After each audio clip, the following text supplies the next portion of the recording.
Hello po, greetings mga kababayan, saan man kayo naroroon. Ito pong muli sa Atty. Rogelio Wong ng Batas Pinoy.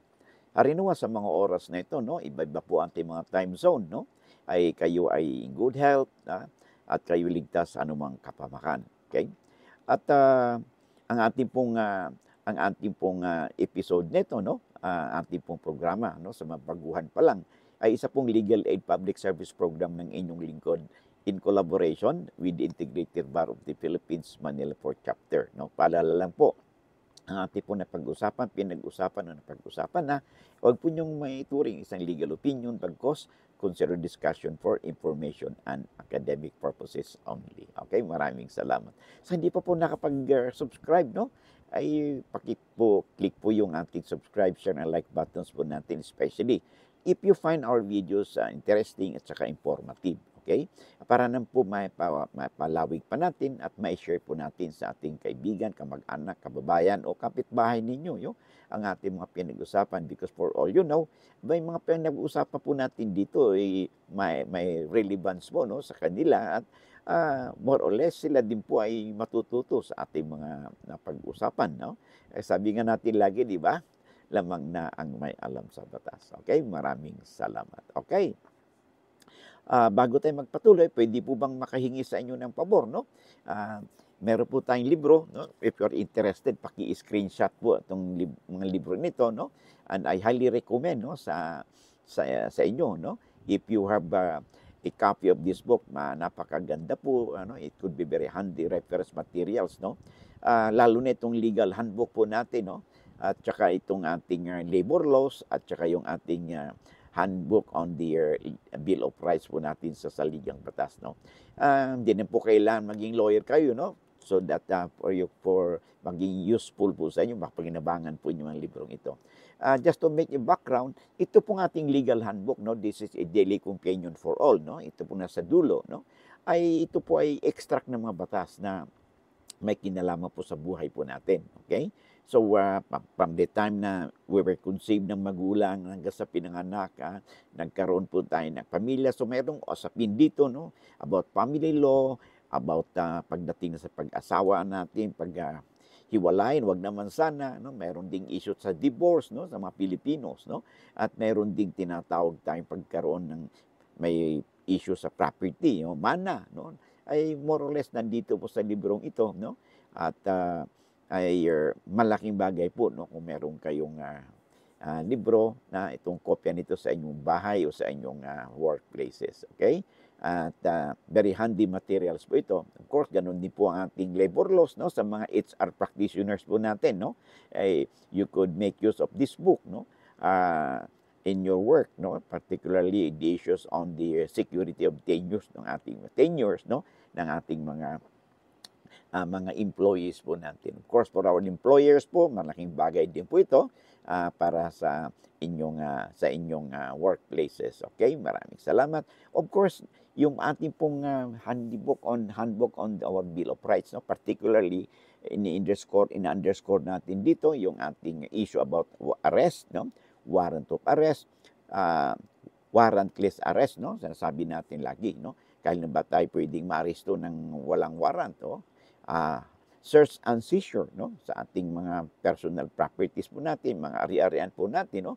At lalo na din ngayon, medyo moderno na tayo, ay pwede pong pag nagamit po sa krimen ang ating mga electronic gadgets, no? Tulad ng ating laptop, tablets, mobile phone, abay, it could be subjected to a cyber warrant, no? Because maaari pong makumpiska, no? Makuha po ang ating mga electronic gadgets for forensic examination. At kailangan po natin dito yung tinatawag nating cyber warrants. Iba-iba po, no, na mga cyber warrants at saka mga implications po nito. Okay? Maraming salamat. All right.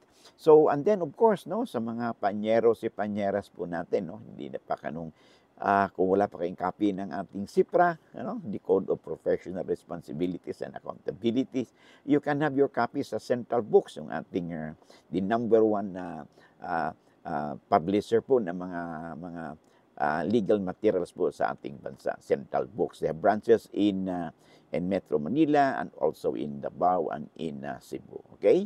Maraming salamat. Okay, back to our discussion. All right. So, okay, ang ating pong topic for today is may kinalaman po no sa sulat sa atin ni Rene. Apparently, itong si Rene, no, siya ay tagapagmana ng kanyang tatay, no, na isang tinatawag natin steward sa lupa na inaward sa kanya ng Department of Environment and Land Reform. Meron daw certificate of stewardship yung kanyang tatay, no? And then in the course of time, yung kanyang tatay ay binigyan daw ng pagkakataon yung tenant nila, no? Na sakahin yung lupa, and then after that, no, it turns out na yung tenant nila ay niland grab daw do, no? Niland grab daw yung lupa ng tatay nila, and then yun na tinatanong niya kung paano ba daw ang gagawin niya, paano ba ito makuha. Okay, yun ang kanyang katanungan. Una, Rene, no, palagi natin na pag-usapan. Ano ba yung sa mga baguhan pa lang, no? Ano ba yung mga stewardship na yan? Yung tandaan po natin, kasi sabi ni Rene dito, meron daw silang tax declaration certificate.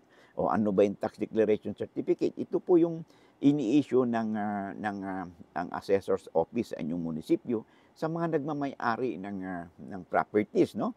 Sa lupa, sa bahay, o mga improvements doon sa lupa. Okay? So nagbabayad daw sila ng amilyar, no? Based dito sa tax declaration certificate na to. Ngayon nagulat na lang sila, no, na itong tenant na pinagkatiwalaan ng tatay niya nung namatay na tatay niya ay kinukuha o yung kanilang yung portion ng kanilang na-award sa kanila na isang na base doon sa certificate of stewardship. Okay, ano ba yung certificate of stewardship na yan? Tandaan po natin, no, ang mga lupa po na subject po sa stewardship, ito po ay hindi po ito pagmamay-ari ng sinuman, kundi ito ay pag-ari po ng Estado. Ito yung mga lupang ito is classified as ito ay inalienable and indisposable land of public domain. Ibig sabihin, ito po ay pag-ari po ng husga ng Estado. Hindi po ito magiging capable of being owned by a private person o private individual. Okay? Ngayon, kaya ang gobyerno po, no, if at all, ay binibigyan po ng privilege o pagkakataon o rights yung qualified citizen, no, Filipino citizen, na mag-apply po sila, magkaroon sila ng stewardship agreement with their DENR na kung saan pinapayagan po ang isang steward, no, na magsaka doon sa lupa at i-develop yung property with the condition na pangalagaan din niya yung kalikasan doon sa kanyang area. Okay? So, itong normally po, itong stewardship is valid for 25 years, no? And renewable for another 25 years. Now, hindi natin alam kung ano bang ilang taon na lang ba ang term ng lupang ito, okay? Kasi hindi naman sinasabi dito sa sulat sa atin ni Rene. But tandaan po natin kasi baka magkaroong kalituhan, no? Yung tinatawag kasi nating tenant, okay? Ang tanong dito, may jurisdiction ba dito yung Department of Agrarian Reform? Kasi na-mention ni Rene dito na na tenant, okay? Base po sa ating pagkaalam, pag ang lupa po is inalienable and indisposable land, tulad nito, ang may jurisdiction po niyan ay yung DENR. Okay? Meron lang pong jurisdiction ang DAR, no? Department of Agrarian Reform, sa mga agricultural land na may kinalaman dito sa ating Comprehensive Agrarian Reform Law. Okay?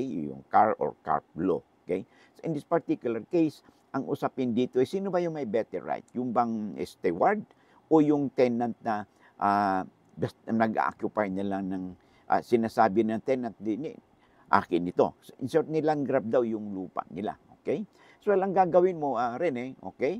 Of course, since meron kayong certificate of stewardship na sa ilalim ng batas, pag ang steward ay nawala, okay? O namatay, tulad ng tatay, bumanaw na, ang mahalili sa kanya ay yung kanyang mga anak, no? Based on the law of succession. So, kayo, ang mga compulsory heirs ng tatay ninyo, ay may karapatan na mag-take over doon sa naiwang stewardship rights, no, ng inyong magulang. Now, with respect to ng land grab sa inyo, sabi mo nga, ay mag-file na kayo ng complaint doon sa barangay. Okay? And then, pag walang mangyaring settlement sa barangay, ay humingi kayo ng certificate to file action. Upang sa ganun, ay maaari kayong pumunta na sa DNR at mag-file kayo ng complaint. Okay? Now, ang tanong dito, pwede bang, ano bang ang DNR ba ay mayroong jurisdiction na magpaalis sa kanila? Yes, mayroon. Kasi kayo yung may right, no? Kayo ang kinikilala ng gobyerno, ng estado, na merong kayong karapatan na manatili at ipagpatuloy ang inyong stewardship for the duration of the term of the stewardship agreement. Okay?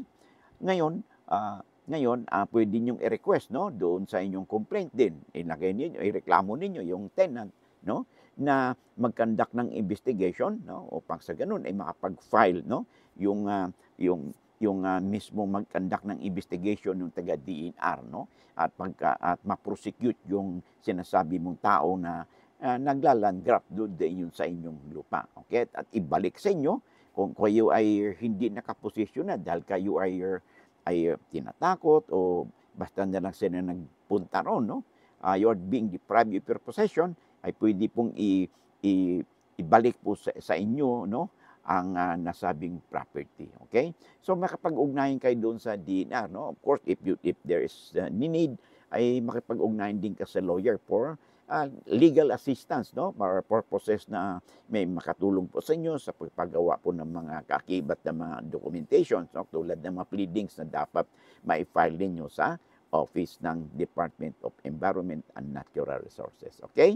So, hanggang dito lang muna tayo, no, and I hope, no, ay kay Sir Rene, no, ay alam mo na ang inyong gagawin, no, tulad ng sabi nga natin ay lamang na ang may alam sa batas. Hanggang dito muna tayo. Maraming salamat at I hope to see you again in the next video or live streaming po natin. Maraming salamat at God bless.